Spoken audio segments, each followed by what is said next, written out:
নোয়াখালী যে ধরেন আপনার নতুন নতুন চর উঠতেছে, নোয়াখালী এখন নাকি বলে এশিয়া নাকি সাউথ এশিয়ার সবচেয়ে বড় কন্ট্রিবিউট হয়েছে। নোয়াখালী ধর চট্টগ্রাম সমুদ্র মধ্যে চাপ সৃষ্টি হচ্ছে। হ্যাঁ, আপনার নোয়াখালীতে আপনি সমুদ্র বন্দর করে দেন, নোয়াখালী বিমানবন্দর করে দেন, নোয়াখালী ভিজিট করে দেন, একটা না কয়েকটি ভিজিট করেন নোয়াখালী। তাতেও আমরা দেশকে কন্ট্রিবিউট করতে পারবো। এখন আমি মনে করি না করাটা এগুলো বৈষম্য। দীর্ঘদিন থেকে নোয়াখালী বিএনপি পক্ষে মানুষ বেশি এই বৈষম্যের শিকার হয়ে আসছে। আশা করি ইনশাল্লাহ আমাদের মাননীয় প্রধানমন্ত্রী জনাব তারেক রহমানের নেতৃত্বে ইনসাফ ভিত্তিক সমাজ ব্যবস্থা উনি কায়েম করতে চায়।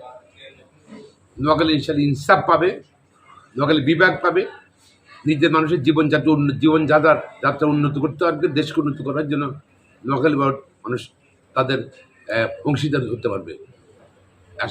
আশা করছি ইনশাল্লাহ।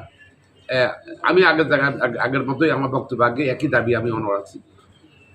আমি আশা করি সবাই ঐক্যবদ্ধ কাজ করলে, জনগণ ঐক্যবদ্ধ কাজ করলে নোয়াখালী বিভাগ হবেই।